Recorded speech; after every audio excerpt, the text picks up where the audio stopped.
Article from the BBC News saying that gaming and loot boxes and gambling are going to be regulated according to the government right now initially. Now obviously we've been pushing this petition down your throats and you guys need to get on this. It's in the description, top of the description. Sign it if you haven't already. Let your voice be heard. And currently right now as I'm recording this at like 1 PM on is the day? Thursday the 2nd of July 2020. As I'm recording this, BBC News have reported an article on the Lords calling for the immediate gambling regulation of loot boxes. So gaming loot boxes are going to be spoken about and potentially regulated with immediate effect. I was just about to go to sleep last night. I saw this article go up at like 1 AM. Put a lot of hard work into this and it's amazing to see it pay off. Not just me, there's like thousands of people and all of you who have supported that have made this possible.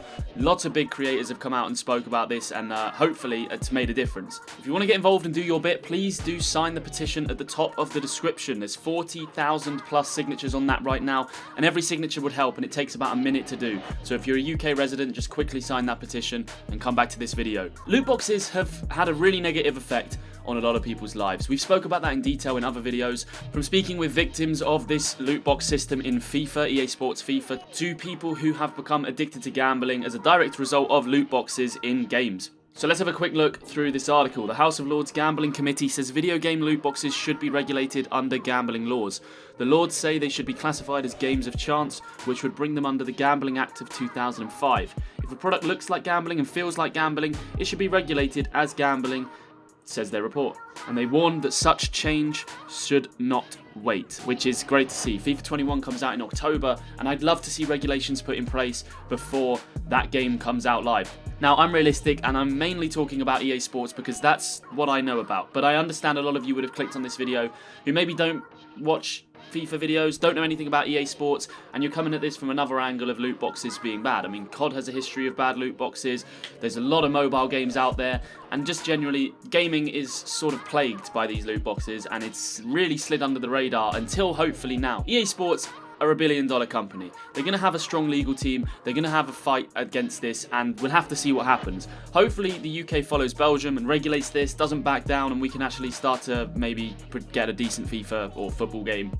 given to us. Later on in this video I'm going to be looking at some Madden issues, which is also EA Sports owned. Madden franchise particularly is just, you know, been trending all over my timeline the last few days. I'm going to look at RBT, a really big Madden YouTuber's video on it with you guys, just to educate you a little bit on how EA Sports doesn't just control the monopoly on football, it controls it on the American football side of things as well, and they are just as bad, if not worse, on Madden with how they treat their players and their community. This is massive from an ethical standpoint. Now, I'm not going to dwell on this point for too long because I've made many videos about it, and I'm sure a lot of you have seen them. If you haven't, you can go and check them in the description of this video. Touching on the ethical side of things, it's clear that these loot boxes prey on the weak, the vulnerable, and children. PEGI 3 licensed EA Sports FIFA 20 as a 3+. Despite their website stating that any game that has gambling-like tendencies in it should be a 16+ or over. Loot crates obviously don't fall under the Gambling Act at the moment, and that is the problem. So PEGI can get away with licensing this game as a 3+, despite there being clear loot box gambling-related simulations all over FIFA. It's fantastic from my point of view to see so many people like come out and speak about this publicly, some other creators, people whose careers it could affect.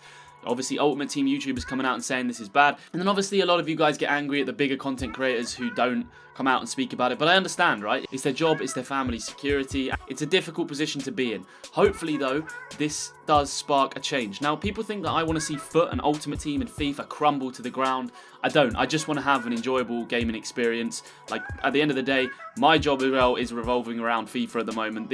I'm lucky, I'm blessed to be able to make FIFA videos and bring them to you guys and content and streams, and you were all supportive of that.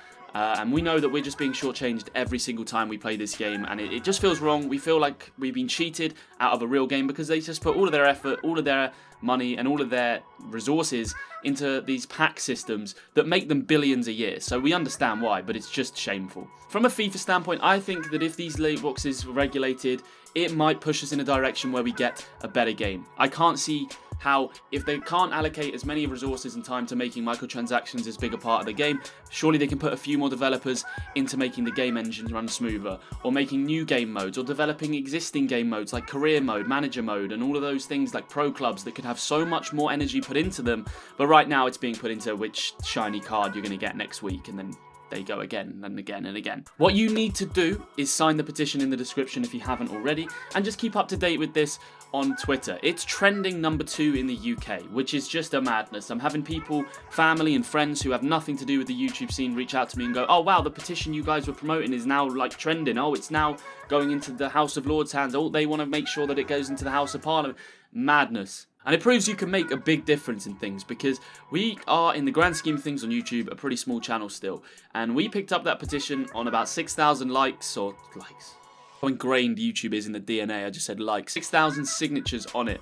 It's now at about 40,000, and I was pushing that from when it was on 6k and it blew up, and a lot of big creators jumped on it because of that. And I'm just trying to basically say, if a YouTuber small as me can do that, then your voice, and you might be sat there going, oh, I'm not going to sign that petition, it's not going to make a difference. It will. It really, really does. Just want to read a bit more of this article. Loot boxes have long been controversial in video games. They offer players a chance at a randomised reward when opened. To further complicate matters, boxes can often be bought for real money, and the rewards can sometimes be traded.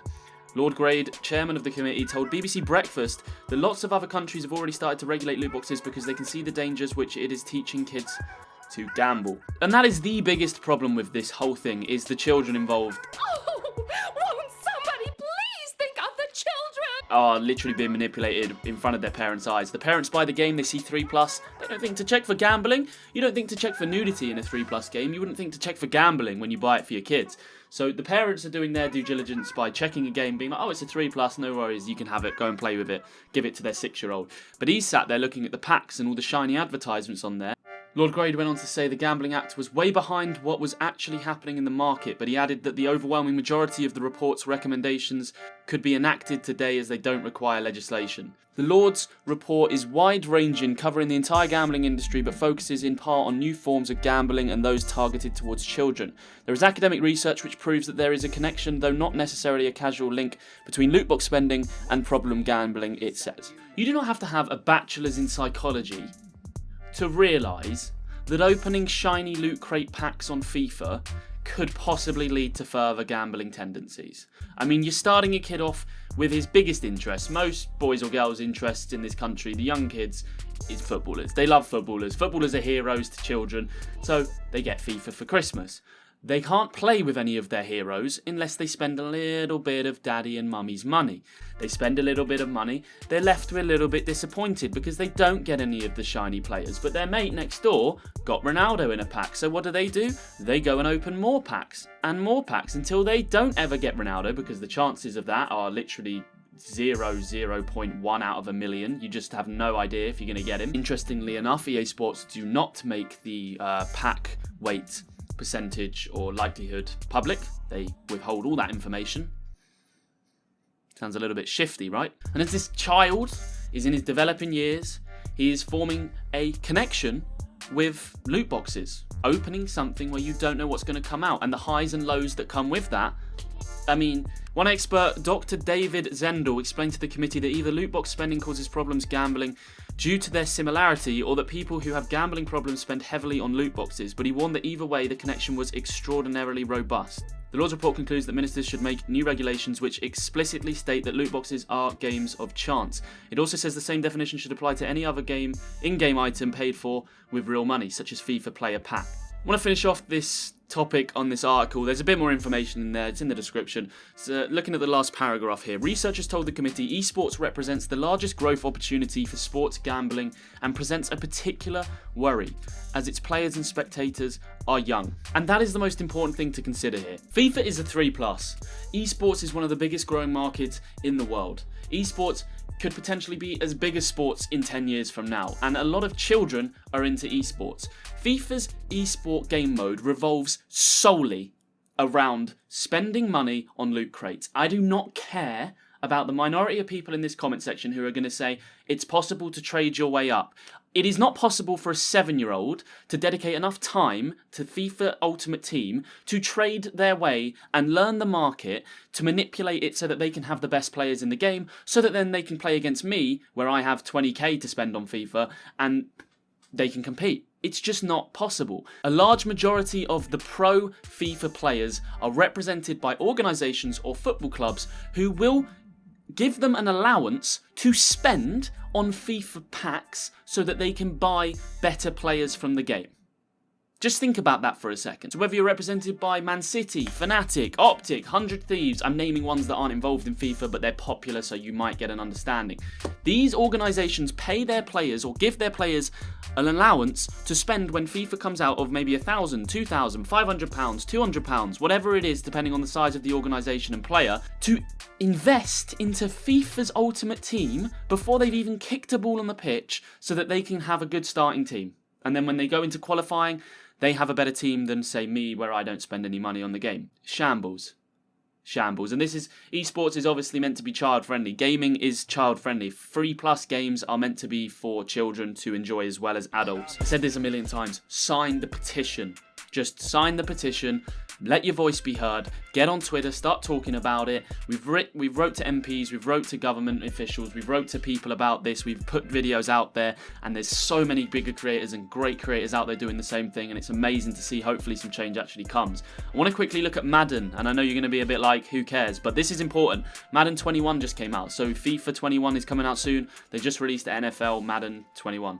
Now, I'm not going to play too much of this video from Sam, but it's a great watch, and it's in the description once again. Madden has a franchise mode, which is basically like a career mode as far as I know. Maybe I'm a little bit wrong on that, but just go with it. They have released minimal updates to this franchise mode for years, 5-6 years, minimal updates, never really done anything, and the outcry from the community has just been so massive. It's been trending in the UK on Twitter for days. I keep seeing it pop up on the timeline, and actually what everyone is saying in the Madden community is that EA Sports are just solely focused on Ultimate Team, so there's a Madden Ultimate Team as well for EA Sports. It's the exact same concept as FIFA's, and they don't put any effort into their other game modes. All they're doing is investing in the Ultimate Team side of things, whilst keeping the franchise, aka the career mode, hostage. The franchise mode hasn't had updates for years, and they have an exclusivity license agreement with the NFL where basically no one else can do it. No one else can do it. You can't have even Football Manager in the UK. You can have, or around the world, you can have Football Manager for FIFA, and it's a better career mode simulation than career mode will ever be, but obviously you can't actually use the players in game, which is FIFA's appeal. Madden has an exclusivity 5-year deal over franchise where basically no one else is allowed to enter the market and do what they're doing. So they are keeping this game mode hostage, and people are crying out to just release it. Nobody cares. Nobody wants to play their version. It's terrible, but they know what they're doing. They're drawing in people. They're giving them a really, really poor experience. I'm like, okay, do I need... How familiar does this sound? Career mode, pro clubs, it's the exact same thing. We're lucky that we have Football Manager in this country, and people can actually have a decent manager experience simulation to play on. But yeah, it's ultimately it shows you the power of EA Sports, where they can just have a complete vice around the NFL, where they go, no, you give us that exclusivity, cool. So gaming simulation, yeah, we're not going to work on that. Hold that hostage for 5 years and make sure no one else can profit, and then they'll get like the sort of trickle through customer who's like, oh, well, I guess I'll get it again, even though the only thing they've updated is a rookie contract, apparently. I mean, check Sam's video out. The link's in the description. It's just another black mark for EA Sports, and to be honest, it doesn't surprise me one bit. Thank you for watching. If you've enjoyed, please do leave a like on the video, subscribe for more FIFA updates, and hopefully some more FIFA videos coming out soon, which are a little bit more enjoyable to watch us play some pro clubs. We're close to 143,000 subscribers, but the main thing I want you to do, sign the petition in the description, get over to Twitter, get vocal, keep using the hashtag lootboxes, and I will see you guys next time.